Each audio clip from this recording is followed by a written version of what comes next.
Oke, awak set live-nya dulu deh.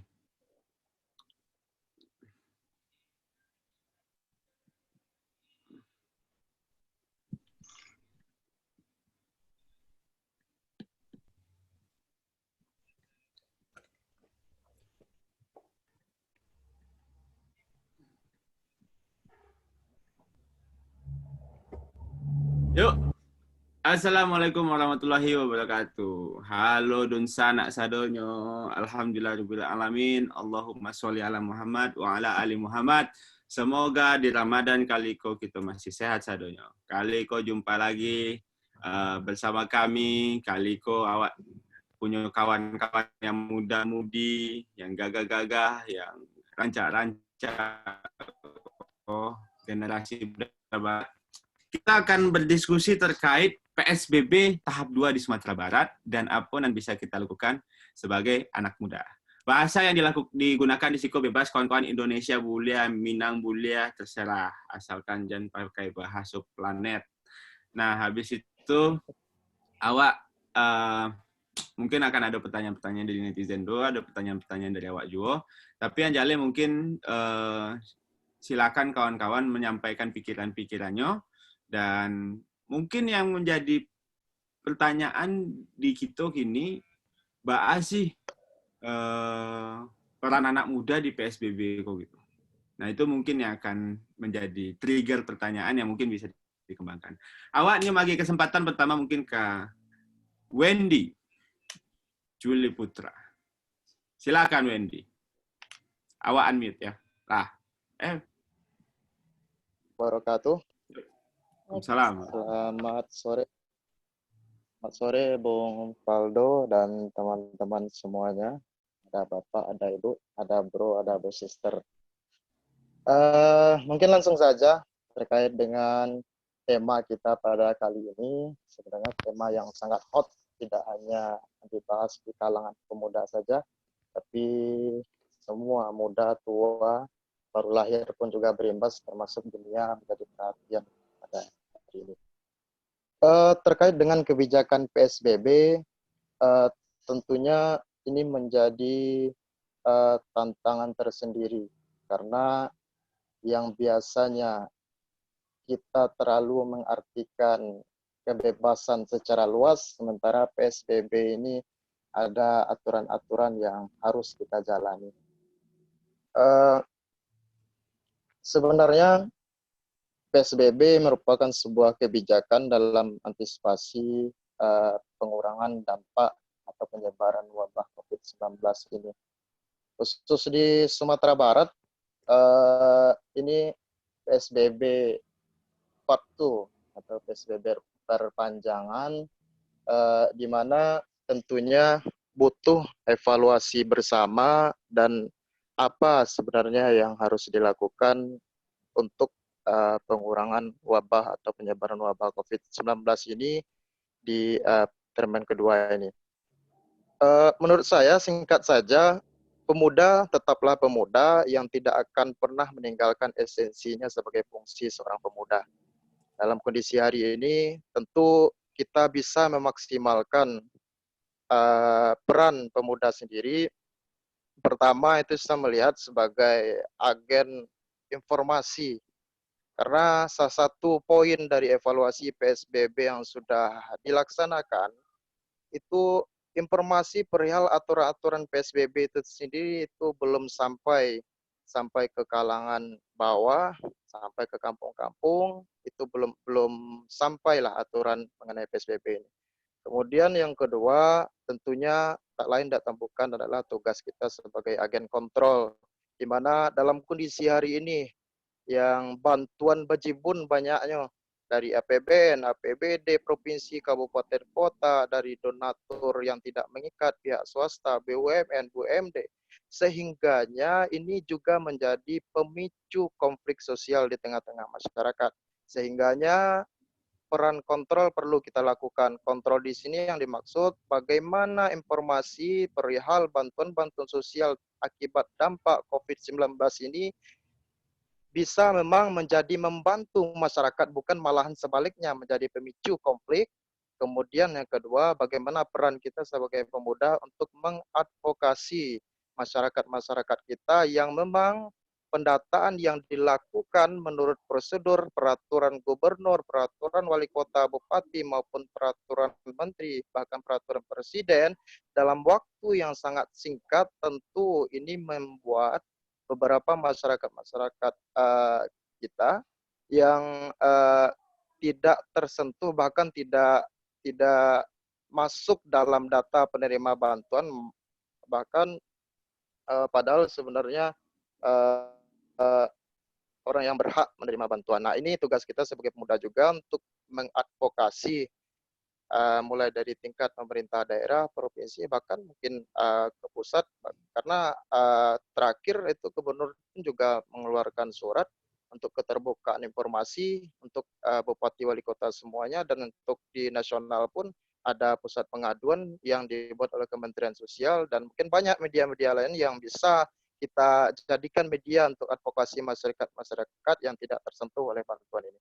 Mungkin itu saja singkat, Bung Faldo. Menurut saya peran pemuda pertama itu agen informasi, kemudian agen kontrol, bagaimana memaksimalkan itu dalam masa PSBB ini. Terima kasih. Baik, Bung Wendy ya, Sanak Wendy, merupakan Ketua HMI Batko Sumatera Barat, jadi nuansa pergerakannya itu selalu terasa. Nah, sekarang kita akan minta paparan dari Mei Hanum Sahef ya, seorang penggiat komunitas, juga merupakan seorang influencer dan memiliki banyak karya. Mungkin kita akan dengar sudut pandang kalau Mei seperti apa. Silakan Mei. Oke, Assalamualaikum warahmatullahi wabarakatuh. Sebelumnya terima kasih untuk Bang Faldo telah menyediakan ruang diskusi ini. Terus terima kasih juga kepada UDA-UDA dan uni-uni yang telah bergabung dan ikut berkontribusi dalam kegiatan kali ini. Nah, peran pemuda sangat penting dalam melaksanakan PSBB kali ini. Sebagaimana kita ketahui bahwa pemuda merupakan sumber daya manusia yang paling baik untuk saat ini. Karena tidak semua pemuda yang bisa melakukan hal yang sama dalam kegiatan kali ini. Misalnya, pemuda bisa melakukan kegiatan-kegiatan ringan namun bermanfaat untuk keadaan sekitar. Misalnya di dalam cakupan keluarga saja. Dalam cakupan keluarga, belum tentu orang tua, bahkan nenek atau tetangga kita mengetahui perihal-perihal PSBB yang berlaku pada saat sekarang ini. Kita sebagai pemuda yang mempunyai akses yang besar untuk mengetahui dan mengetahui dunia luar, kita berperan besar untuk memberitahukan mereka terhadap apa-apa saja aturan yang ada dalam PSBB tersebut. Selanjutnya, mungkin kita sebagai anak muda juga berperan penting dalam mengawasi mengawasi pemuda atau orang-orang yang masuk dan keluar dari daerah lingkup kita sendiri, bukan dalam daerah yang luar gitu loh. Jadi kebanyakan pemuda pada saat ini mungkin hanya berserah diri terhadap pemerintah, hanya membiarkan biarkan saja pemerintah atau membiarkan saja tenaga kesehatan melakukan kegiatan tersebut, padahal pada saat ini kita semua memiliki peran penting untuk melakukan tindakan tersebut. Selanjutnya juga mungkin dalam hal ini pemuda memiliki peran yang lebih tinggi untuk meningkatkan empati terhadap sesama manusia lainnya. Seperti kasus yang terjadi mungkin di Padang kemarin, ada seorang ibu yang bunuh diri karena kurangnya biaya hidup mereka. Itu kan kalau bisa dikatakan kita pemuda itu ngapain aja gitu loh, sampai ada warga yang bunuh diri, sementara pemuda di lingkupnya tidak tahu. Bukan menyalahkan pemuda lingkupnya, tapi kenapa gitu loh. Memang prioritas untuk kebutuhan pribadi itu sangat penting, tapi akankah lebih baik kita lebih mengutamakan empati terhadap sesama kita di lingkungan sekitar kita. Selanjutnya juga kalau dilihat dari segi positifnya, mungkin dengan adanya virus corona ini kita bisa meningkatkan nilai ibadah dan lebih menekankan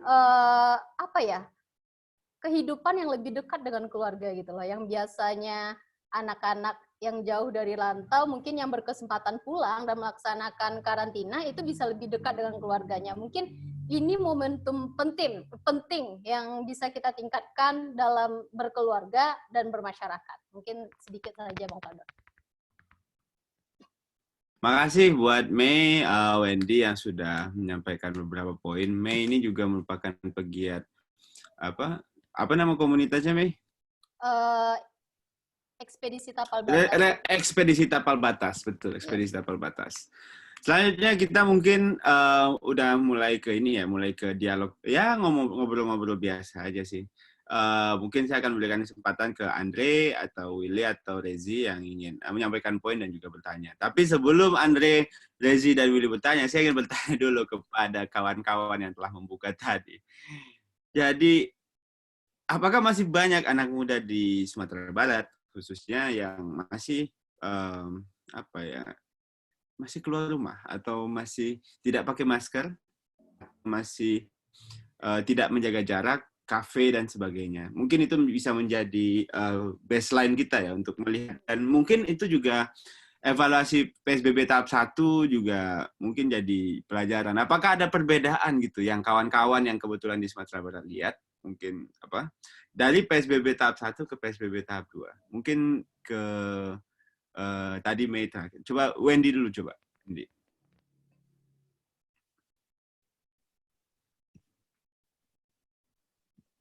Tunggu Ketua. Siap. Ulang ya. Silakan Ketua. Udah. Ya, udah. Siap. Oke. Perihal masalah perilaku pemuda di Sumatera Barat di PSBB ini, mungkin kita nggak bisa pungkiri juga. Terakhir kemarin ketika kita coba 1 hari pasca penetapan atau perpanjangan PSBB, nah kita coba cari informasi dari berbagai sumber. Memang salah satu evaluasinya itu masih banyak yang belum patuh, termasuk masih berkeluyuran, kemudian nongkrong di luar. Dan itu rata-rata memang pemuda, atau boleh dikatakan mahasiswa yang pulang kampung mungkin, atau yang masih berada di Padang, dan memang didominasi lah oleh pemuda. Ini yang cukup kita sayangkan juga.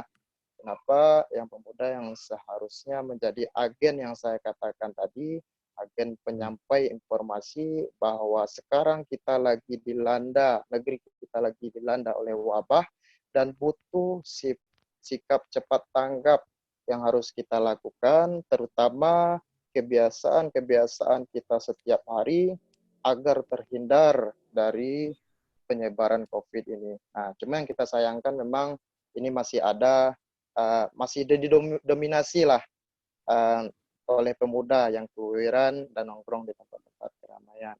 Nah, mudah-mudahan di PSBB perpanjangan ini bisa ada perubahan, dan mari kita bersama-sama bagaimana, karena memang ini tidak bisa seperti yang dikatakan oleh Bu Mei tadi, tidak bisa kita bebankan ke pemerintah saja, karena ini adalah bencana dunia.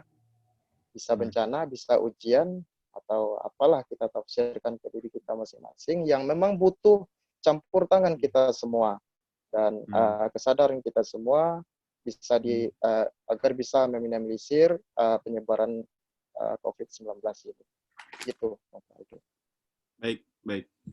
Mungkin Mei ada pandangan juga. Silakan Mei kalau ada yang ingin disampaikan. Oke, baik Bang Faldo. Jadi Hanum karena asal dari Sulawesi Selatan ya Bang Faldo. Hanum. Ya, Sulawesi Selatan, Hanum biasa dipanggil Hanum. Jadi sebelumnya Sulawesi Selatan ini merupakan kabupaten paling aman di Sumatera Barat, dan itu sudah diumumkan langsung oleh Gubernur Sumatera Barat. Dan setelah 1 hari setelah diumumkannya tempat teraman atau kabupaten teraman di Sumatera Barat, status dan prestasi itu suatu prestasi yang luar biasa.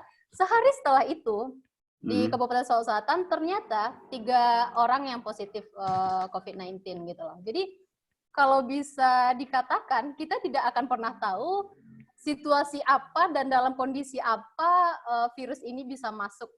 Karena kalau udah dikatakan PSBB di sini juga sudah menerapkan hal tersebut, Tetapi ya kebobolan juga gitu kan, kita nggak pernah tahu. Dan selanjutnya kalau untuk sudut pandang melihat anak muda khususnya di Sok-Satan, mungkin sebelum adanya yang positif kemarin, mereka masih merasa tidak percaya akan masuknya virus tersebut ke Kabupaten Sok-Satan, dan juga mungkin melakukan hal-hal bebas lainnya, tetapi tidak keluar dari zona tersebut gitu loh. Tetapi setelah adanya virus, mereka lebih memprihatinkan keadaan. Misalnya keluar rumah, sedikit saja keluar rumah sudah memakai masker, dan itu mungkin dampak positif dari adanya virus itu di sini. Tapi dampak negatifnya, rantai virus ini kita tidak akan tahu gitu, karena seseorang yang terdampak itu tidak sebelumnya tidak dilakukan penyelidikan lebih tegas terhadap orang tersebut, dan dia sudah memiliki banyak rantai penyebaran virus dan sudah berkontribusi langsung dengan banyak orang. Jadi mungkin anak-anak muda di sini mengurangi hal-hal tersebut karena takut juga terserang virus tersebut. Mungkin itu Bang Fadil. Baik, terima kasih Anum atas tambahannya. Jadi adanya virus bikin kawan-kawan lebih pakai masker ya. Lebih waspada. Kalau dibilang Solo Selatan bebas virus ya mereka bikin acara barale. Ya udah, silakan. Mungkin kita lanjut ke siapa dulu nih? Andre, Willy, Rezi, ada yang mau duluan? Andre nih sebagai orang yang datang pertama kali ke forum ini nih. Silakan Andre, sebagai pegiat sosial media. Apa yang mau Andre sampaikan dan tanyakan ke Hanum sama Wendy? Silakan Andre.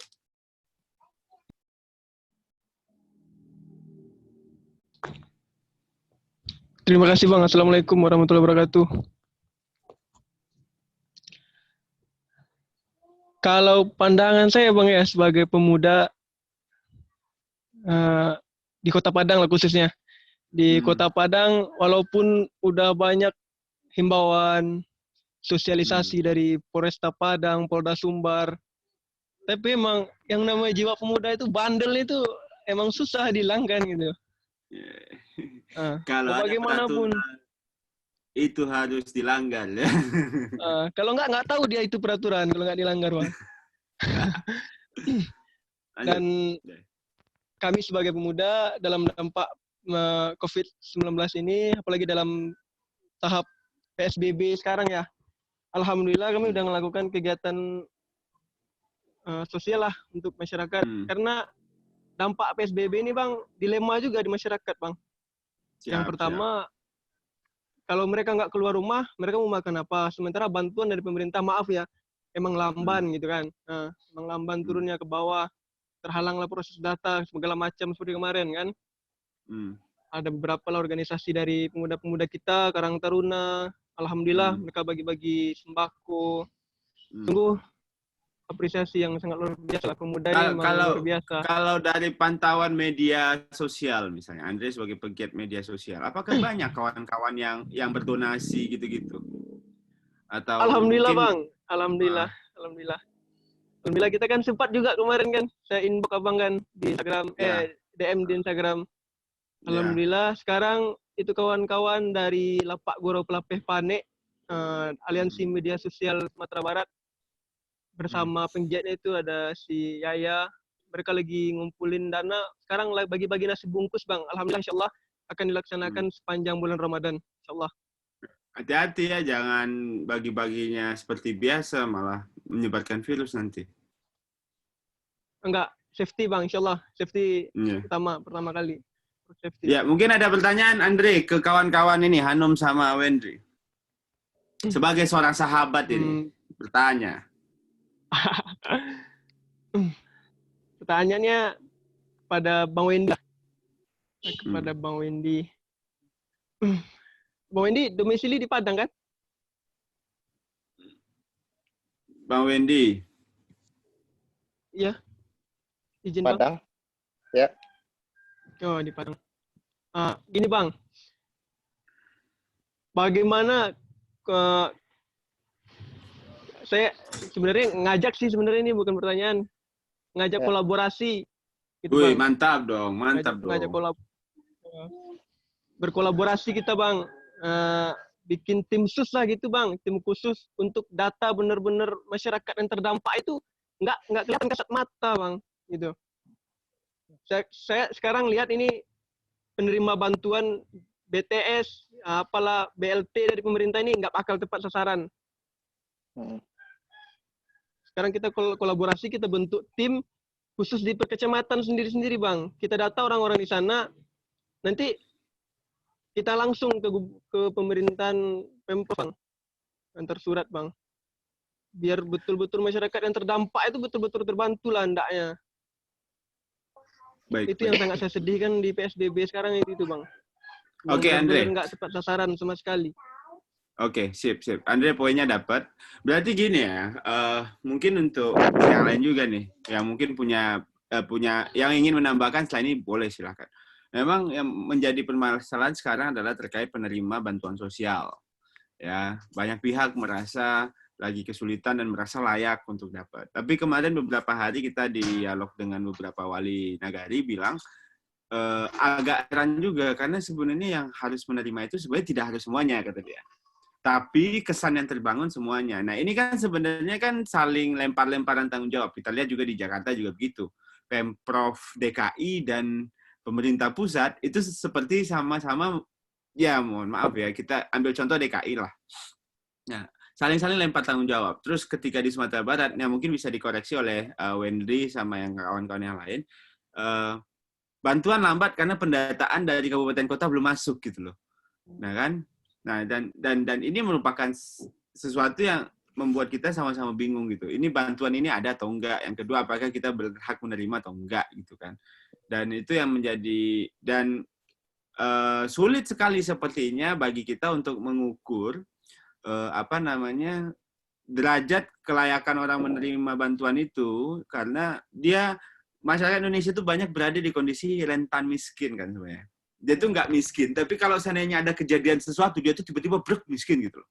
Nah, seperti kan banyak pekerja kita tuh di pekerja-pekerja informal gitu kan, yang mungkin sulit sekali gitu. Bahkan mungkin sebagian dari sahabat-sahabat kita semua gitu kan, pasti mengalami banyak kejadian gitu loh.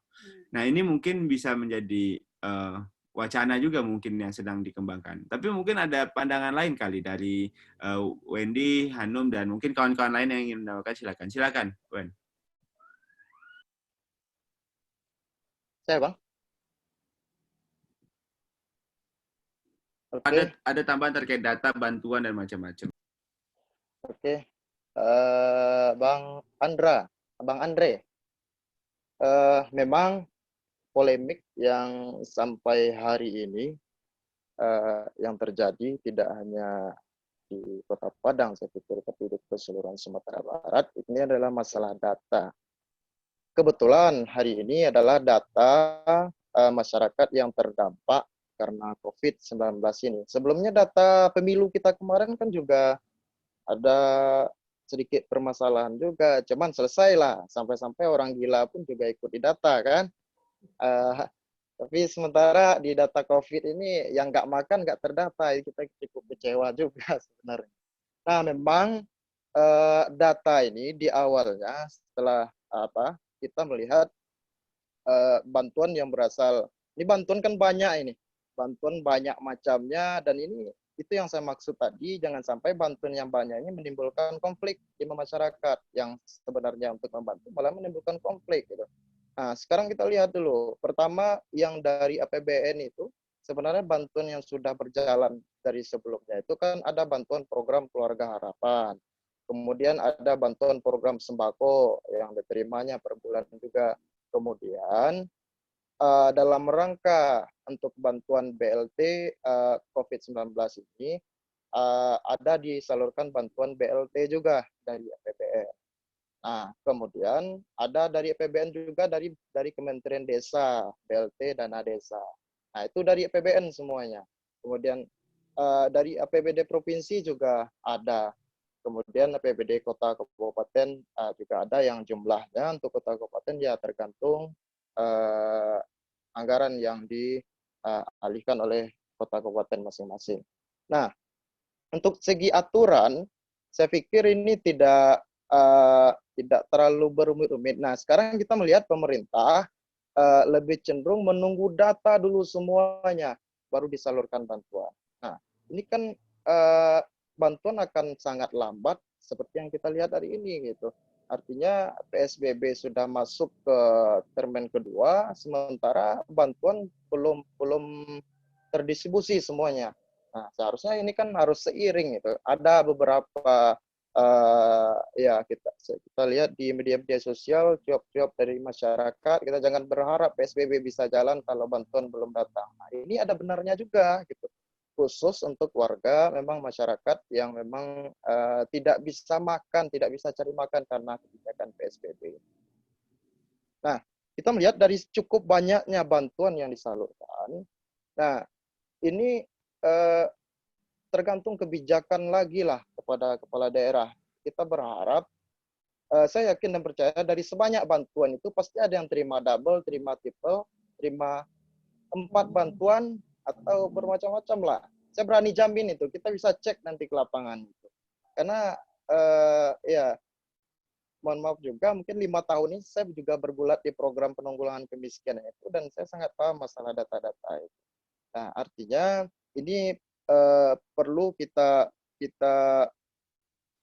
kontrol secara bersama lah, terutama pemuda-pemuda yang ada di Sumatera Barat. Seandainya, nah kemarin kan ada penegasan dari Mensos, APB yang nggak boleh dempet itu, karena sebelumnya ada mispersepsi ini. Kenapa daerah belum salurkan bantuan? Karena takut nanti dempet sama bantuan dari pusat. Nah, karena bantuannya harus segera diturunkan dan nggak boleh dempet itu APBN sama APBN. Kalau APBN kemudian daerah juga bantu juga orang yang sama ya enggak masalah.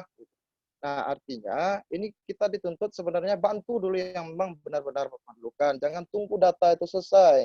Kalau sudah ada bantuan ya salurkan. Kemudian ada juga bantuan dari BUM, DBUM, pihak ketiga. Nah, ini ada beberapa daerah yang kami mengamati, mohon maaf pada kesempatan ini kami belum bisa sebutkan nama daerahnya. Cuman ini yang kita cukup sayangkan, ada beberapa bantuan-bantuan dari pihak swasta atau pihak ketiga yang digunakan atau disalurkan ke untuk kepentingan pribadi ataupun kepentingan kelompok atau dalam tanda kutip kepentingan politik. Nah, ini yang sangat kita riskan juga melihatnya. Nah, ini kami sangat berterima kasih juga kepada Ombudsman mungkin Sumatera Barat yang sudah ada posko pengaduan. Kemudian kita coba nanti pemuda bisa berkolaborasi dan berkoordinasi juga dari pihak-pihak keamanan termasuk kepolisian atau yang lainnya jika ada, karena ini sangat rawan gitu. Saya lihat karena Sumbar kan sudah cukup sering dilanda musibah termasuk gempa 2019 pasca penyaluran bantuan kita cukup banyak menemukan koruptor-koruptor yang memang apakah hatinya tidak ada atau apa yang tidak ada kita juga nggak tahu gitu. Juga termasuk nanti kita khawatirkan bantuan COVID-19 ini akan sangat rawan penyelewengan. Apalagi penyaluran lewat pos, itu uangnya tunai dibawa. Kemudian yang sampai sekarang saya masih bertanya-tanya nih, ketika ini Pak Pos bawa bantuan, kemudian ternyata orangnya itu sudah meninggal, bantuannya dikembalikan lagi atau gimana gitu. Atau Pak Pos menemukan orangnya sudah pindah, tidak ada di alamat yang tertera itu bantunya dikembalikan atau dikemanain uangnya itu. Nah, ini kan masih, dan sementara itu sudah jalan sekarang gitu. Nah, walaupun jumlahnya 1.200.000, 1.200.000 kali 100 orang itu cukup banyak juga, rayo Jawa bahasa murnya itu. Nah, itu kira-kira pandangan saya terhadap penyaluran bantuan kita ini. Cuman mau tidak mau juga kita tidak bisa menyalahkan 1-2 karena ini adalah tugas kita bersama. Memang tugas kita kontrol karena pemerintah yang punya anggaran gitu kan. Anggaran rakyat itu sejauh ini selama ini ditumpangkan ke pemerintah. Sekarang saatnya pemerintah mengembalikan ketika rakyat sudah menjerit dan membutuhkan bantuan. Mungkin itu, Waldo. Baik, terima kasih Bang Wendy. Mungkin ada tambahan dari Hanum, dari Rezi, atau dari Willy terkait data-data ini? Siapa dulu nih? Hanum kali, Hanum. Bang, tambahan sedikit Bang. Ya. Kalau sampai saat ini Hanum lihat, mungkin Hanum belum mengetahui secara pasti karakteristik kelayakan penerima bantuan COVID-19 ini Bang. Jadi kalau bisa dikatakan semua, kalau di sini kan masih jorong Bang. Jorong di sini mengumpulkan semua data dan itu seperti yang dikatakan sama Uda Wendy tadi, itu akan menimbulkan konflik antara masyarakat tersebut. Karena pada saat ini, semua dari kita itu terdampak karena COVID-19 ini. Yang biasanya pekerja buruh misalnya, sekarang yang dulunya dia bisa berkecukupan di kondisi untuk kebutuhan rumah tangga mereka, dan untuk saat ini mereka sudah tidak memiliki kecukupan untuk kelangsungan hidup mereka gitu, Bang. Jadi masih agak rancu bagaimana cara pemerintah untuk memberikan anak panah kepada masyarakat itu, dan siapa yang layak untuk memberikan bantuan itu kepada masyarakat tersebut, Bang. Dan mungkin sedikit saja. Baik, jadi mungkin ada yang tahu kali ya bahwa sebenarnya udah ada dari Kemensos juga ada, dari data PKH lama juga ada, kalau nggak salah, terus ada macam-macam sih, Mei. Tapi memang gini, kita itu menurut saya mungkin ada yang lain bisa menambahkan, kita itu agak sulit betul untuk menembak ini seperti yang dibilang Hanum dan tadi Pak Wendy dan mungkin Andre dan mungkin kawan-kawan yang lain juga pasti di sini, karena kita tuh tidak bisa memastikan bahwa ini layak, ini tidak layak gitu loh, ya itunya. Sehingga memang suka nggak suka sebenarnya kalau ngasih untuk semuanya itu jadi pilihan yang terbaik gitu. Tapi saya percaya sekali uangnya tidak cukup, ya kan? Uangnya tidak cukup. Teman-teman bisa melihat kondisinya, perekonomian lumpuh gitu kan, pasti tidak akan cukup. Nah, dan itu yang selalu menjadi, ini permasalahan ini selalu seperti ayam dan telur saya lihat kadang-kadang. Untuk PSBB dan tidak PSBB, untuk pakai masker dan tidak, dia muter-muter di situ aja, sama dengan tentang data dan macam-macam. Tapi memang yang agak menjadi catatan buat kita, daerah lain melakukan PSBB itu angkanya turun gitu loh. Nah ini nih agak ajaib gitu loh, PSBB dilakukan angkanya naik gitu loh. Nah ini yang mungkin menjadi PR kita bersama gitu. Atau mungkin ada yang bisa memberikan pandangan kali terkait hal ini. Mungkin dari Rezi kali, silakan Rezi, apa yang ingin disampaikan?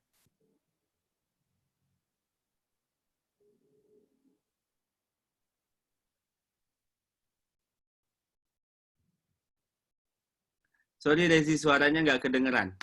Coba dicopot, colokan headsetnya, pasang lagi. Tes. Coba ngomong. Masih belum. Coba bagian audionya.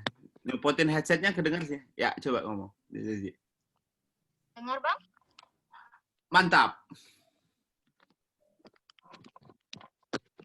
Silakan lanjut sih.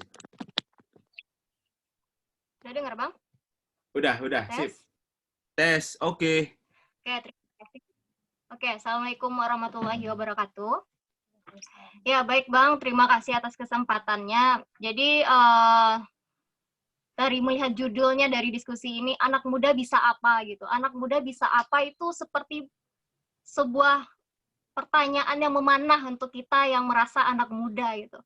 Kita sudah melakukan apa sih gitu? Apa sih yang udah kita lakukan dan bagaimana sih ya peran kita dalam menanggapi situasi pandemi sekarang ini gitu. Nah, jadi bicara tentang anak muda itu tersirat di situ satu kekuatan. Kenapa?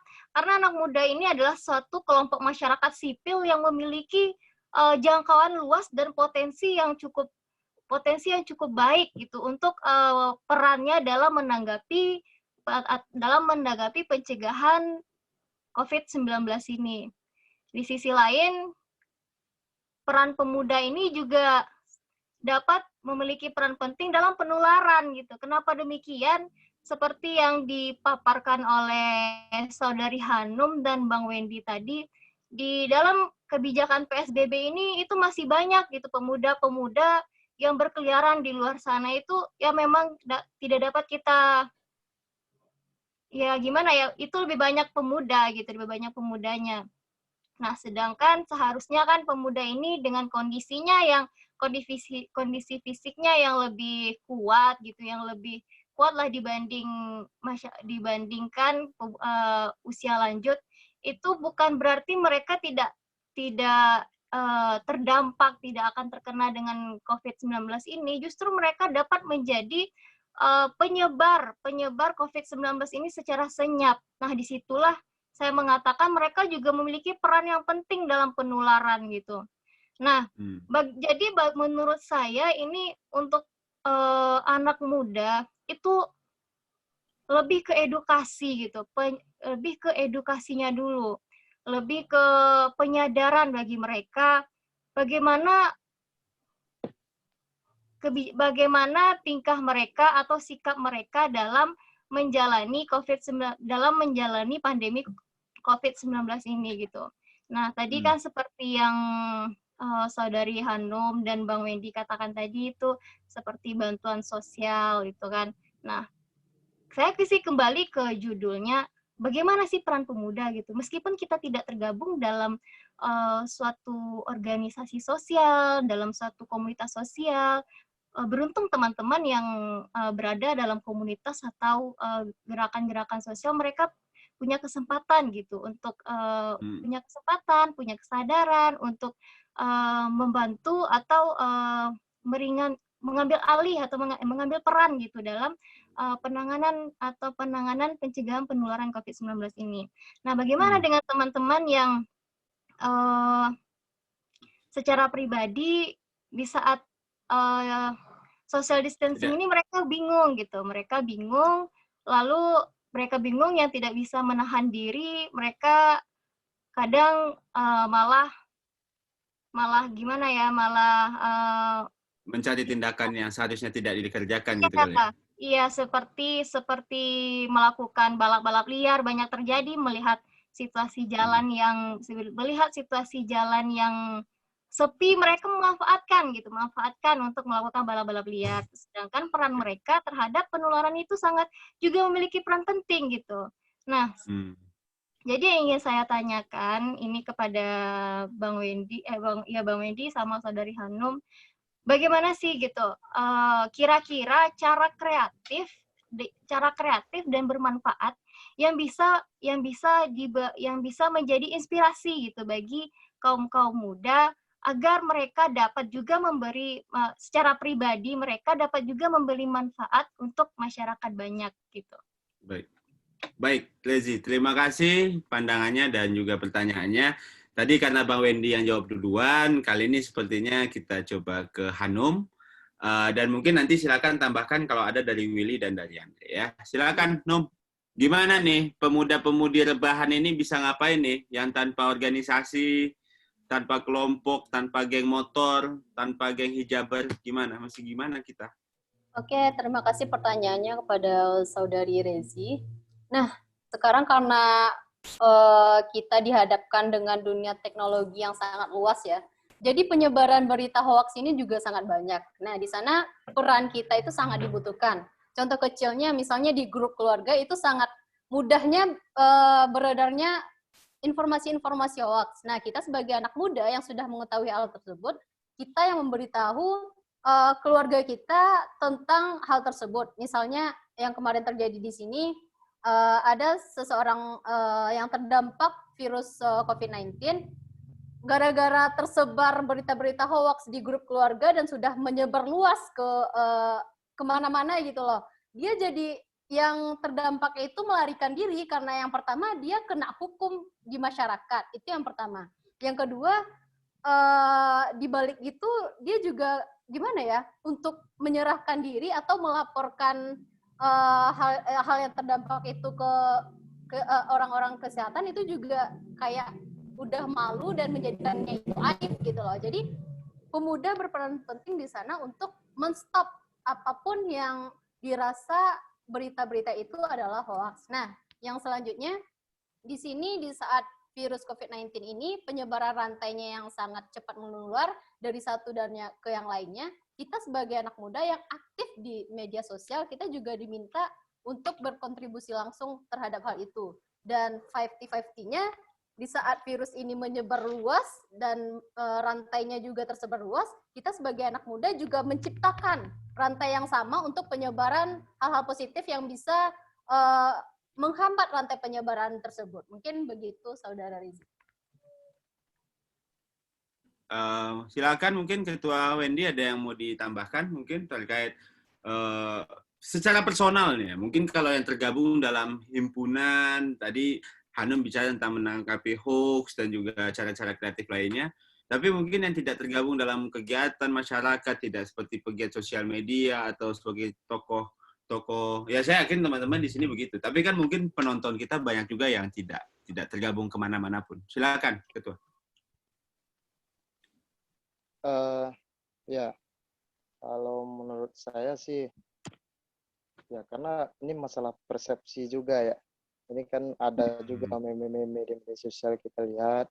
Ketika dulu sebelum COVID tiduran itu jadi atau diam di rumah itu jadi beban negara. Sekarang saatnya di rumah itu bisa membantu negara atau pemerintah gitu kan.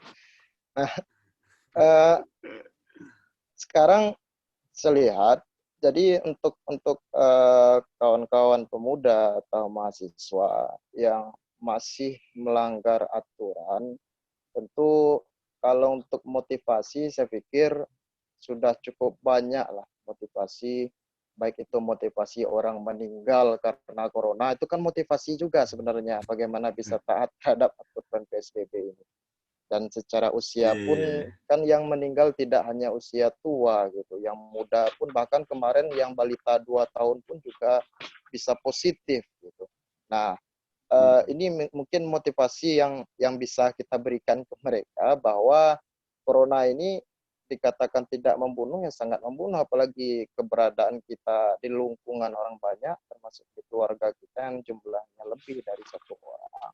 Nah, ini kan sangat disayangkan ketika kita tidak terserang oleh corona, tapi karena virus yang kita bawa, keluarga kita yang terserang. Nah, bagaimana untuk cara motivasinya? Ya, cara motivasi yang paling ampuh itu palingan, ya apalagi untuk kaula muda, ya secara personal, kalau memang kita punya kontak personal, ya tidak ada masalahnya juga kita lihat, kita berikan contoh-contoh kasus pasien-pasien positif karena corona ini karena melanggar aturan PSBB ini atau aturan dalam protokol kesehatan ini, yang melanggar itu, ya kita nggak masalah kita berikan video-videonya. Kalau ada contoh yang tergeletak di tepi jalan itu, ya berikan aja. Kalau menurut saya untuk pemuda ya tidak ada masalah gitu kan, karena ya tipikal apalagi ini orang Sumatera Barat yang memang ya mustahil dalam bulan puasa ini ya Lapau tetap menjadi suatu tempat berkumpul walaupun corona, ya Lapau tidak boleh lengang, harus tetap ramai. Nah, itu kan yang perlu kita beri beransur-ansur lah secara personal kepada teman-teman. Kalau untuk apa ya susah juga, apalagi orang-orang tua yang kebiasaan duduk di Lapau, ya adelenan dia janjinya kan corona ko adiso ko keluar virus dari tuang itu kecil kan. Bapak sambil main koa tuh mungkin ketua, nah itu putar tangannya di situ kan. Iya. Mati panjang corona kan batu balak madang kita pak aja kan. Itu. Tapi itu menarik. Ya. Kalau awak sih mungkin seketek aja ya. Memang apa sih? Memang masalahnya udah kawan. Kita tuh dek punya jaringan yang ketek-ketek gitu loh. Nggak satu orang yang ini masuk ke jaringan gadang seperti bergabung ke relawan anti COVID, relawan ini, relawan itu gitu. Nah, dan sulit bagi kita untuk mendeteksi jaringan paling kecil, misalnya gang di rumahnya gitu loh. Atau kelompok anak muda duduk di belakang di SMA 3 misalnya kan. Itu kan ada, ini kan kini kita kok makin lama jaringan kita makin ketek gitu kan. Atau kelompok penyuka pemakan kulit ayam KFC gitu kan. Nah, itu tuh kan aneh-aneh gini geng-geng tuh gini. Nah, jadinya memang untuk masuk ke jaringan itu awak mencari sih memang adanya medsos, internet kok mungkin bisa dipakai untuk penyebaran konten atau edukasi seperti yang disampaikan Dek Hanum dan mungkin tadi Ketua Wendy juga gitu. Tapi gini masalahnya, konten yang kita buat itu kadang-kadang kalah aja Ferdian Palenka gitu loh. Ya, prank-prank yang sedang tertangkap tuh gitu loh. Nah, jadinya wajarnya gitu kan. Awak buat diskusi kayak kok cukup lama ya dan orang tuh pasti bosan juga gitu. Tapi syukur nggak syukur kan, mudah-mudahan bisa ditonton. Tapi selalu kalah gitu. Dan mungkin itu yang harus kita cari caranya sih. Membuat video-video pendek 2 menit, 1 menit mungkin Rezi. Dan mungkin itu langsung tembak KWA-WA-nya kan gitu kan. Dan sebarkan medsos, taruh di medsos, mudah-mudahan viral. Nah, kini kan yang viral kebetulan dari Sumatera Barat banyak sih sebenarnya kejadian-kejadian viral. Tapi kan alun ada sesuatu yang rasanya inspiring gitu loh. Cerita tentang ini. Banyak cerita kesedihan, cerita tentang statement-statement yang aneh-aneh dari para pengambil kebijakan. Tapi mungkin itu sih. Kalau awak sih percaya dengan kondisi kita tidak bisa keluar kini. Kita sebenarnya bisa keluar sih sebenarnya. Tapi mungkin harus pakai masker, harus jaga jarak kan itu. Karena kan suka tidak suka kita harus tetap ya mungkin ke pasar atau apa gitu. Tapi konten-konten yang keluar dari kita itu alun ado yang tape. Nah, dan itu kini masih didominasi oleh konten-konten yang mohon maaf membuat kita cameh, membuat apa gitu. Jadi mungkin itu bisa dilakukan secara personal untuk kita ya, untuk menghindari COVID. Tapi mungkin ada tambahan atau tanggapan dari Rezi atau Andre atau Willy yang lain, silakan. Bang Faldo menambahkan sedikit, Bang. No. Kalau dilihat dari kondisi saat ini, Bang, itu tuh sangat kalau dilihat dari orang yang terdampak ataupun tidak, mungkin mereka lebih menganggap masalah mental ini masalah yang sepele gitu loh, Bang. Masalah yang sepele dan bisa diabaikan. Padahal di sisi lain, justru dibalik hal yang bisa dilihat oleh mata dan hal yang tidak bisa dilihat oleh mata, mental ini adalah hal yang sangat paling bisa merusak seseorang itu, Bang. Contohnya, seseorang yang terdampak itu sampai ke keluarga besarnya itu diserang oleh warga, Bang. Bukan hanya keluarga serumpun dia aja gitu loh, tapi keluarga besarnya ikut diserang oleh masyarakat. Nah, mungkin sebagai anak muda kita bisa memberitahu mereka untuk bagaimana cara kita untuk memberikan bantuan atau secara moral ataupun non moral untuk keluarga yang terdampak gitu loh, Bang. Mungkin itu sedikit saja, Bang. Iya. Itu agak ngeri juga ya. Kalau seandainya saya yang kena, berarti kaum Caniago akan ditanya gitu. Ya, mungkin begitu. Atau mungkin tadi Rezi yang bertanya ada tanggapan atau ada yang ingin ditambahkan, Rezi mungkin? Ya, baik Bang. Jadi dari jawaban Saudari Hanum dan Bang Windy tadi, itu fokusnya ke melakukan edukasi ya Bang ya. Lebih melakukan edukasi sesama teman maupun keluarga. Jadi di saat kita fokus untuk menjadikan rumah sebagai basis kegiatan, itu juga ada nilai positifnya itu untuk meningkatkan kreativitas kita. Salah satunya kita manfaatkan di tengah wabah ini yang untuk berdampak dalam pencegahannya. Misalnya membuat konten-konten atau menyampaikan informasi-informasi yang dapat menguatkan mental masyarakat.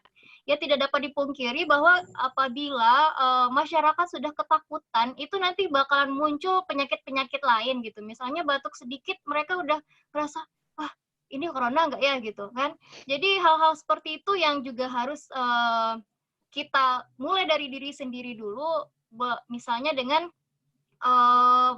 menjalankan anjuran pemerintah seperti menjaga kesehatan, menjauhi kerumunan gitu. Salah satu itu membuat kita percaya diri juga bahwa insya Allah kita baik-baik saja selama kita ikhtiar melakukan anjuran-anjuran yang diperintahkan oleh pemerintah gitu.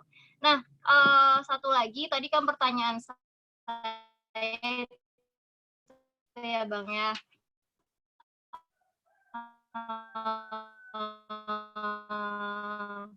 Ide kreatif apa?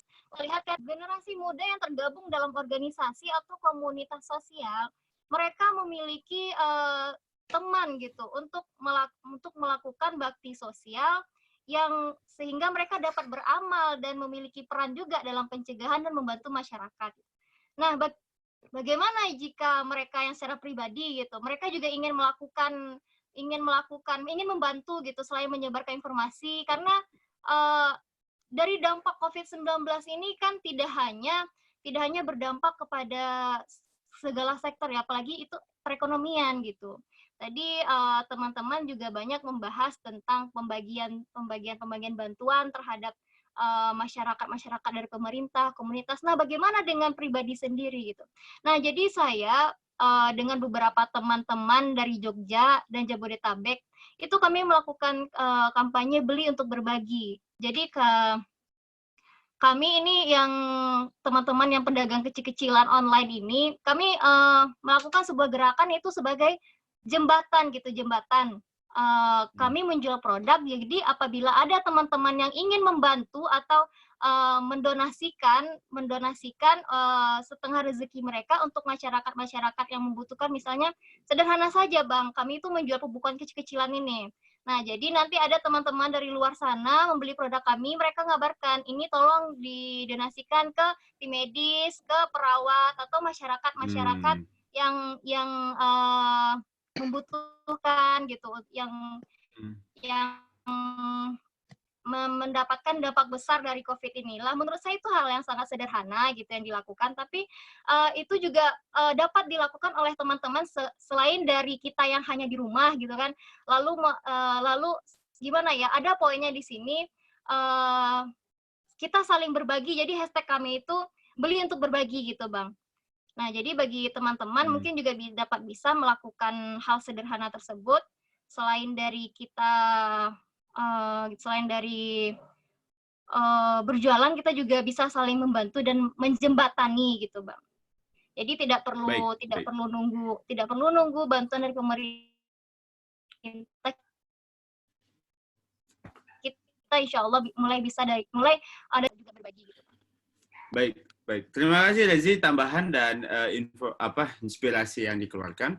Tapi memang betul sih, saya yakin sekali di kondisi seperti sekarang, di saat orang-orang merasa uang tidak banyak yang masuk ke diri kita. Dalam artian, sekarang kan mungkin banyak perusahaan atau mungkin ada yang pengusaha di sini atau mungkin ada orang yang berdagang gitu. 4 bulan ini tuh kan kita sebenarnya tidak ada pendapatan yang cukup berarti. Gitu.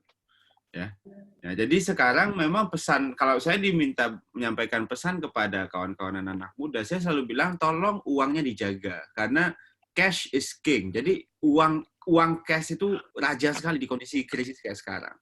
Nah, tapi saya punya masukan kedua sebenarnya untuk teman-teman anak muda juga. Jangan belanja apapun.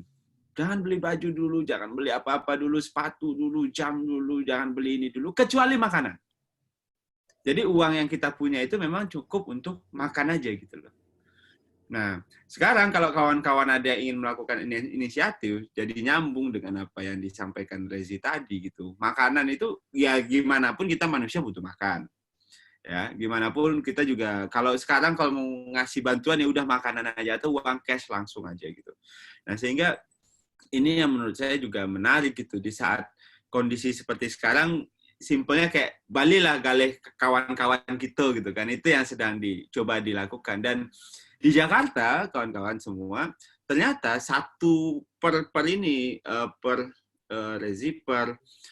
kecamatan atau bahkan misal kalau di Padang itu misal di Permindo gitu, Permindo itu isinya tempat orang dagang semua misalnya kan, atau kayak di Pasar Ate Bukit Tinggi atau mungkin di Lereng di Bukit Tinggi gitu, atau di Tampek Los Lambuang di Bukit Tinggi gitu misalnya. Nah, itu di Jakarta itu sekarang pedagang-pedagang itu mulai membentuk grup-grup WA yang akhirnya kalau ada order, mereka saling lempar-lemparan gitu loh. Jadi, misalnya ketika dia dagang, misalnya awak nih, dagang kopi. Ternyata ada pas penjualan kopi, ada customer lain minta pengen beli pisang keju gitu. Nah, pisang keju itu kebetulan satu area sama dia.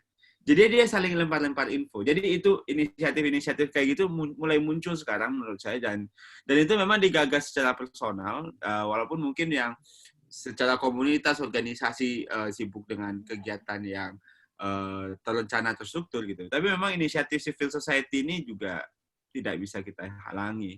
Nah, itu yang menarik. Mungkin nanti ada juga tambahan dari Andre, Rezi tadi udah, mungkin Hanum juga melakukan sesuatu, Wendy juga, dan mungkin Willy juga melakukan satu. Mungkin kita minta dulu nih ke Willy nih. Agam, Manggopo. Bagaimana kabar di Agam? Silakan Willy. Halo, Assalamualaikum warahmatullahi wabarakatuh. Salam sejahtera bagi kita semua. Semoga diberi kesehatan dan dilancarkan rezekinya. Amin. Di sini judulnya anak muda bisa apa? Anak muda ya Bang ya, bukan orang tua. Anak muda, Yoi, lanjut. Nah, ya, oke. Anggota Karang Taruna Siti Manggopo tergabung dalam relawan COVID-19 Nagari Manggopo. Karang Taruna Siti Manggopo ikut serta membantu program pemerintah. Salah satunya mensosialisasikan ke masyarakat bahayanya virus corona ini. Jadi kinerja kami untuk mensosialisasikan ke masyarakat ya terjun langsung ke rumah, ke warung-warung, ke pasar maupun lewat media sosial. Kami Karang Taruna Siti Manggopo juga ikut serta seperti penyemprotan disinfektan ke pasar, ke tempat-tempat ibadah, maupun penyaluran bantuan sosial dari pemerintah yang kemarin, bulan April kemarin. Asal tidak nembak disinfektan ke wajah orang aja ya. Jan. Selain itu, Karang Taruna juga membentuk Satgas sendiri, Bang. Ya, ini Satgas COVID-19 Karang Taruna Siti Manggopo. Satgas ini menghimpun bantuan dari donatur untuk masyarakat yang kurang mampu atau terdampak virus corona dan banyak yang lain. Jadi pertanyaan saya, Bang, kepada Bang Wendy, Kak Hanum, apakah kinerja kami ini sudah cukup membantu pemerintah atau gimana? Ada masukan yang lain? Oke, menarik sudut pandangnya. Oke, terima kasih Willy. Tanya mungkin juga bisa ditambahkan nanti sama yang lain atau mungkin Willy juga menanggapi. Jadi memang betul Bang, udah banyak nih bergerak nih, Karang Taruna, tadi juga inisiatif personal dari Lezi dan juga mungkin Hanum, dari Andre juga sudah bergerak dengan pegiat-pegiat media sosial, Willy dengan Karang Taruna, Bang Wendy dengan HMI. Ini udah cukup nggak nih? Nah, itu menarik. Silakan, coba kita lempar pertama ke Bang Wendy nih. Yang kalau pemerintah ini kita minta tolong Bang Wendy dulu membukanya. Silakan Bang Wendy. Baik, Bang. Kalau dikatakan cukup, ya tentu jawabannya belum cukup. Kalau sudah cukup, ya kasus positif mungkin bisa berkurang, bukan malahan bertambah, kan? Nah, artinya apa yang sudah kita lakukan, baik itu secara personal maupun secara kelompok kecil maupun kelompok besar selama ini untuk meminimalisir penyebaran COVID-19 ini, itu sudah baik. Cuman tinggal bagaimana ini bisa kita ajak bagi yang belum. Nah, ini kan masa pemuda musuhnya pemuda juga, masa yang kritik pemuda, kritik yang langgar PSBB, yang mengkritik pemuda, yang melanggar juga pemuda. Nah, ini yang perlu kita samakan persepsi untuk kawan-kawan pemuda yang lain. Lagi kan mahasiswa rata-rata yang kuliah di Padang itu sudah balik kampung, ya karena mudik dilarang, ya sudah balik kampung semua rata-rata, dan mungkin bisa lakukan hal-hal positif dan memaksimalkan potensi diri di masing-masing tempat tinggal kita. Jadilah agen informasi, jadilah agen blockchain di sana. Dan contoh Bang Willy dengan kelompok Karang Taruna sudah sangat maksimal. Begitupun saya yakin dan percaya kelompok-kelompok Karang Taruna di kabupaten kota lain juga sudah maksimal melaksanakan tugas-tugas mereka masing-masing untuk bagaimana corona ini bisa cepat hilang di Sumatera Barat. Nah, sekarang kita perlu mempertanyakan keseriusan pemerintah. Ketika pemuda sudah komitmen dan konsisten nanti untuk serius, apakah pemerintah juga akan serius? Serius dalam tanda kutip, pertama, kebijakan PSBB ini dibuat oleh pemerintah, ditetapkan oleh pemerintah, dan dilaksanakan oleh seluruh masyarakat. Artinya, konsekuensi dari PSBB ini tentu yang seperti tadi, segerakan bantuan sosial yang belum tersalurkan. Kemudian yang kedua, jangan ada tebang pilih untuk penertiban bagi yang melanggar. Kita melihat nih, mohon maaf saja, waktu PSBB yang pertama di Kota Padang, ibu kota Sumatera Barat, ya di aturan PSBB yang jualan makanan itu mungkin masih bisa tetap terjual, tapi hanya apa namanya istilahnya pesan dan makan di rumah. Nah, cuman masih gitu, ya.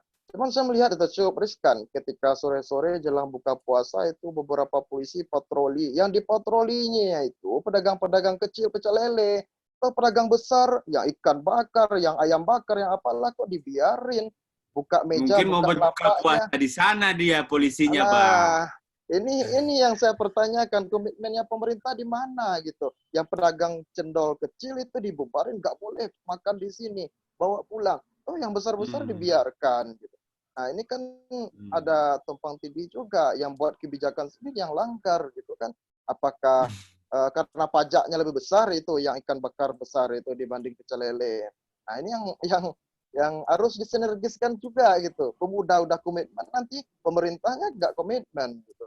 Nah, ini yang perlu kita siasati secara bersama juga. Kapan perlu kalau memang polisi atau pamong nggak mau bubarkan atau tutup meja-meja di rumah makan besar itu, ya kita pemuda yang nutup deh. Nggak apa-apa, saya siap itu buat nutup itu.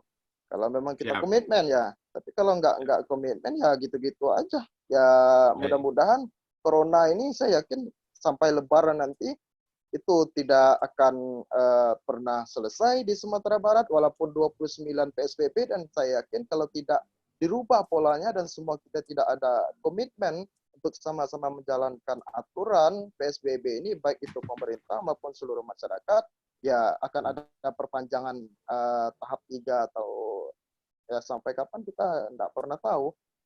Baik. Nah, gitu mungkin Bang Faldo.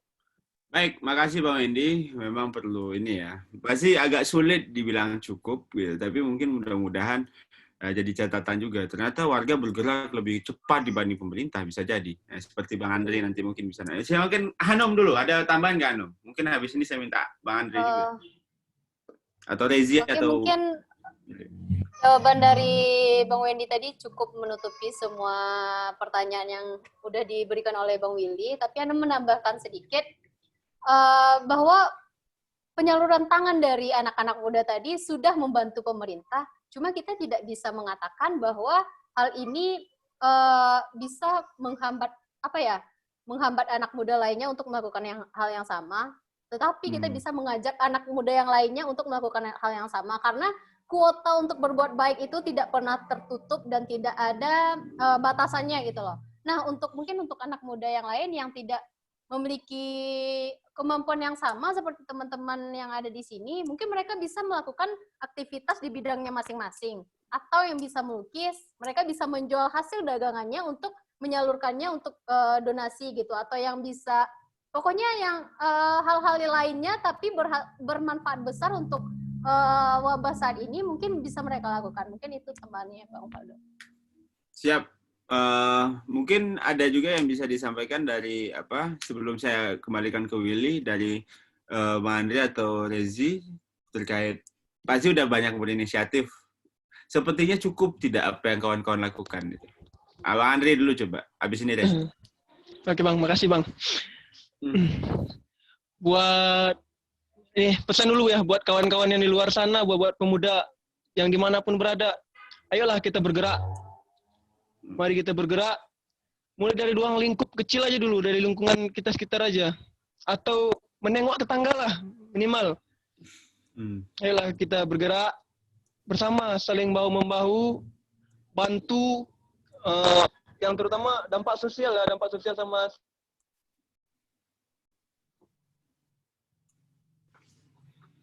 Cek, Bang Andre. Sepertinya tiba-tiba freeze. Oke. Kita coba geser ke Rezi dulu, mungkin ada tambahan? Ya baik, Assalamualaikum. Masuk Bang? Ya, masuk, yuk.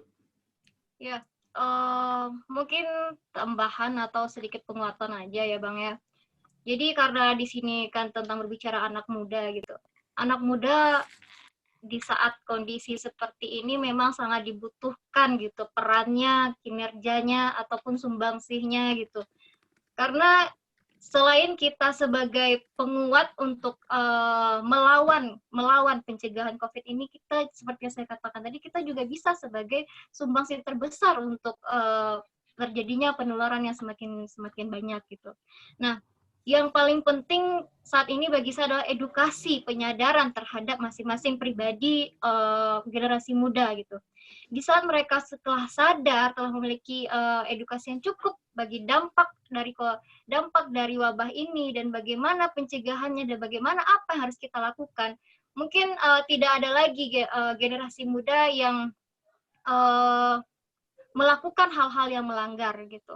Nah, jadi dengan demikian akan banyak terbantu. Misalnya kayak pedagang-pedagang kecil gitu kan. Pedagang-pedagang kecil itu ya tentunya dengan terjadinya wabah ini yang paling terasa itu terhadap perekonomian masyarakat gitu. Dan itu akan berdampak terhadap keberlangsungan hidup mereka karena itu kan masalah pangan gitu, masalah pangan. Nah, bagaimana di sini peran pemuda gitu, peran pemuda untuk mengatasi atau memberi sumbangsi untuk membantu masyarakat, membantu tetangga lah misalnya, lebih kecil dari tetangga gitu, tanpa harus kita mengandalkan, bukan tiba di sini apa ya maksudnya itu, tanpa harus terlalu mengharapkan bantuan dari pemerintah. Jadi dari diri kita personal dulu gitu, diri kita personal dulu, kita mengedukasikan diri kita, teman-teman kita yang semampu kita gitu kan. Lalu setelah itu kita melakukan minimal sedikit saja hal yang berpartisipasi untuk membantu orang-orang di sekitar kita.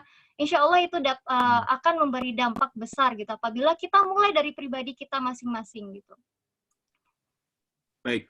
Baik, terima kasih. Mungkin Mbak Andre ada tambahan tadi, tiba-tiba putus. Mulailah dari hal kecil tadi kata Rezi, mungkin Mbak Andre juga. Mbak Andre, tadi tiba-tiba putus sinyalnya. Iya Bang, ada yang telepon Bang. Oh, ada telepon. Gawat, siap.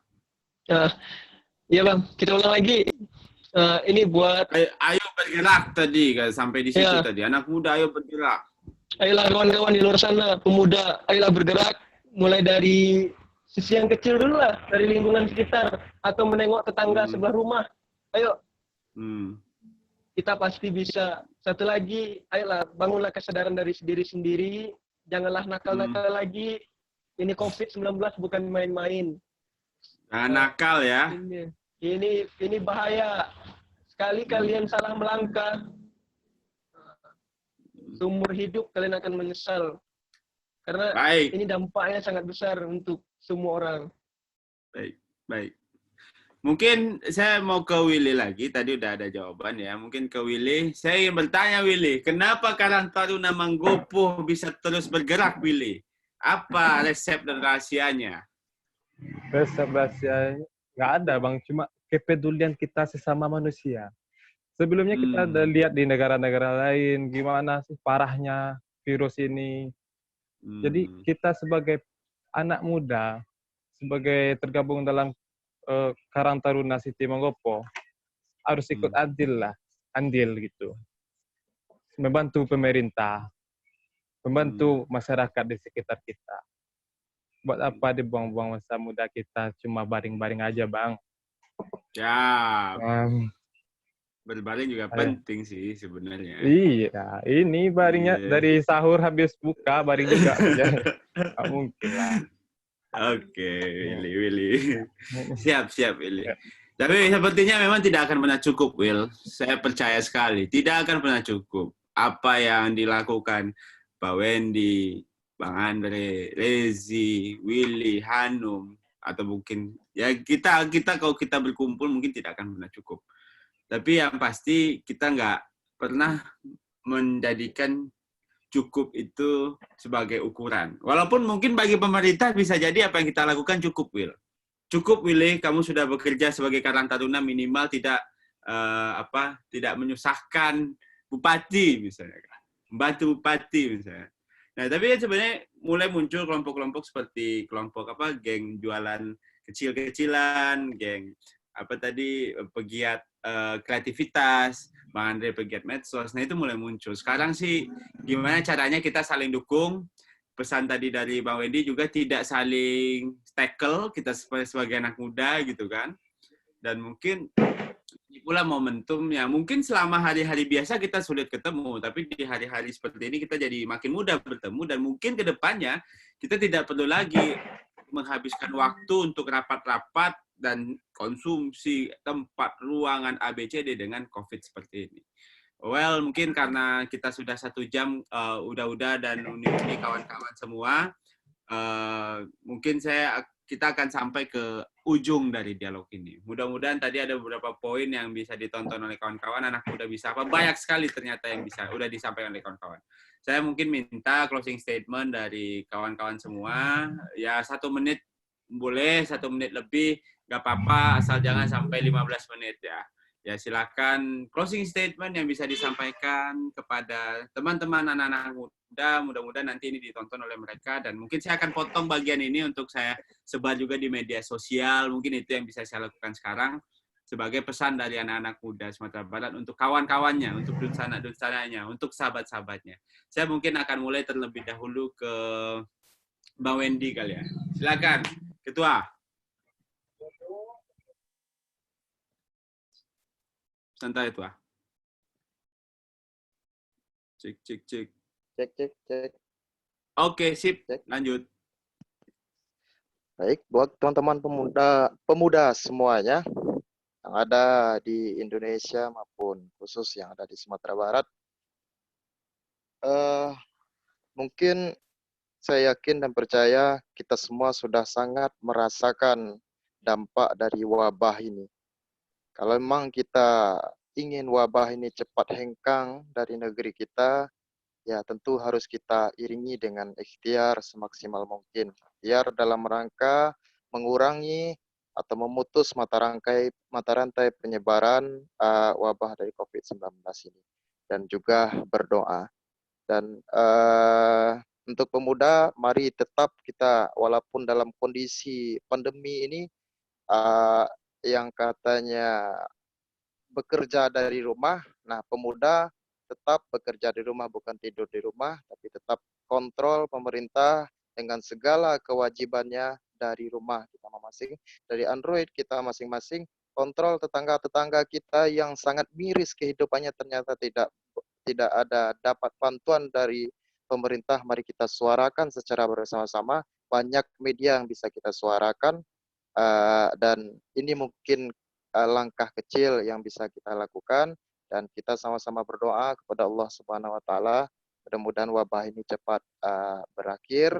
Kita ambil positifnya, yang jarang di rumah sekarang di rumah, yang jarang senyum sama ibunya sekarang jadi bisa banyak senyum kepada keluarganya. Ini positif dari corona ini, dan tentunya kita sangat rindu dengan suasana saling berjabat tangan, dengan suasana minum kopi bareng-bareng, dan menceritakan segala hal, baik hal yang terkecil maupun terhadap bagaimana Indonesia ini bisa lebih baik ke depan. Mungkin itu, Bang Faldo. Baik, terima kasih, Tua Wendy. Silakan, Hanum.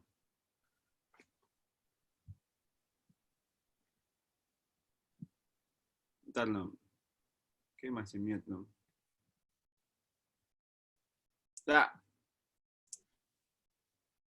Nah, mungkin sebagai closing statement dari Hanum, kita sebagai anak muda, jangan hanya tunggu disuruh dan dibuka wadah oleh pemerintah, kita baru mau bergerak gitu loh. Nah, yang harus kita lakukan itu mulai dari diri sendiri dulu. Dan kita tidak perlu menunggukan hal besar untuk melakukan sesuatu yang besar juga. Kita bisa memulai dari hal yang kecil untuk melakukan sesuatu hal yang besar. Nah, untuk teman-teman yang lagi pengabdian, Hanum harap pengabdian terbesar kalian adalah di rumah aja untuk saat ini, untuk memutus rantai penyebaran virus corona. Nah, untuk teman-teman, positifnya dari virus ini, yaitu kita bisa lebih meningkatkan empati terhadap sesama manusia dan lebih memanusiakan manusia lainnya, dan juga bisa meningkatkan amal ibadah kita kepada Allah Yang Maha Esa. Amin, amin, ya rabbal alamin. Mungkin itu saja, Bang. Amin. Amin. Terima kasih, Hanum. Kita lanjut ke siapa dulu nih? Dandre lah.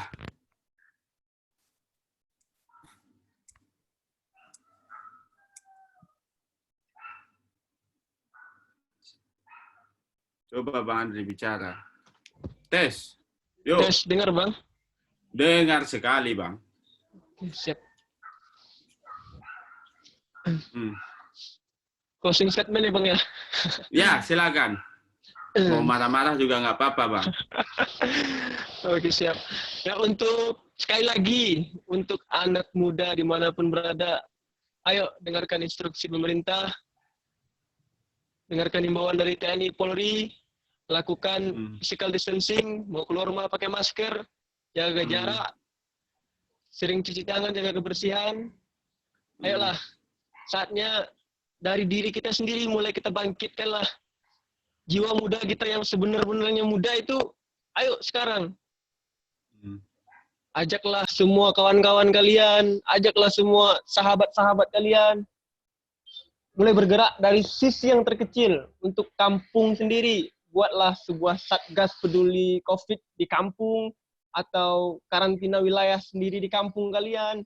Itu merupakan sesuatu dampak yang akan sangat besar yang akan kalian lakukan untuk wilayah kalian sendiri. Untuk memutus dan membantu pemerintah dalam memutus mata rantai penyebaran COVID-19 ini. Terima kasih. Oke, kita lanjut ke kawan kita Willy dari Karang Taruna Manggopo. Agam, silakan Will. Ada yang sampaikan Will? Closing statement Jadilah pelopor bukan pengekor, apalagi provokator. Jadilah pemuda berguna bagi bangsa dan negara. Ya cuma itu. Sedikit aja Bang. Ya, siap. Terima kasih Willy juga, dan barusan saya bertanya di WA Rezi kemana, ternyata mati lampu. Pemuda dikalahkan oleh listrik. Oke, mungkin itu aja. Mungkin Rezi tidak bisa bergabung untuk menyampaikan closing statement, tapi terlepas dari itu udah banyak sekali yang kita diskusikan sore hari ini. Udah kawan-kawan, sahabat, mudah-mudahan ini bisa terus berlanjut. Dan mungkin jika seandainya ada kesempatan untuk saling bersilaturahmi atau saling support, saling dukung, jangan sekali-sekali ragu untuk menghubungi satu sama lain. Karena mudah-mudahan pertemanan kita ini bukan pertemanan sekali ini saja. Mudah-mudahan kita bisa bertemu di Kopi Darat untuk diskusi hal yang lebih besar, untuk diskusi tentang kerja-kerja kebaikan yang bisa dilakukan untuk kita ke depan. Itu saja dari saya. Terima kasih sekali lagi. Terima kasih banyak kepada Bang Wendy, Hanum, Willy, dan juga Bang Andre yang sudah menyempatkan, dan Rezi yang tiba-tiba menghilang karena listrik mati. Dan di Darmasraya posisinya Rezi itu. Jadinya mudah-mudahan ini menjadi inspirasi untuk anak muda Sumatera Barat lainnya. Itu saja, terima kasih. Mohon maaf jika ada kesalahan dari saya. Terima kasih sekali lagi. Terima kasih. Selamat mempersiapkan berbuka puasa. Assalamualaikum warahmatullahi wabarakatuh. Saya izin akhiri. Oh, Rezinya datang. Tunggu. Ini mau ditutup, tiba-tiba dia datang lagi nih. Kita kasih kesempatan 5 detik kali ya, atau 10 detik. Kasihan juga, sepertinya sudah disiapkan. Tapi takutnya, ini dia coba masuk lagi. Ini kayak pakai jaringan pribadi. Tapi gelap pasti kalau listrik mati. Ini mah suaranya aja. Ayo Rezi. Ya, silakan Rezi. Nah, muncul.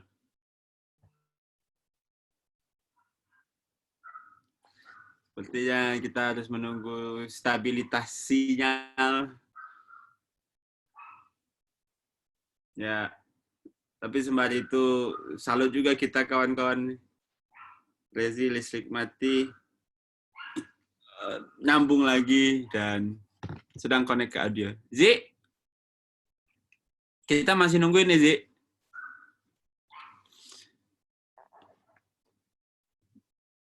Ada Zi. Sepertinya sinyalnya ya. Oke. Tes. Rezi. Cek. Oke kawan-kawan, sepertinya tidak memungkinkan kita menunggu Rezi karena nanti telat berbuka puasa kita jadinya, karena harus beli pabukoan juga daripada diamuk oleh orang tua masing-masing. Mari kita akhiri forum ini. Saya minta maaf kalau ada yang salah. Sekali lagi, Assalamualaikum warahmatullahi wabarakatuh.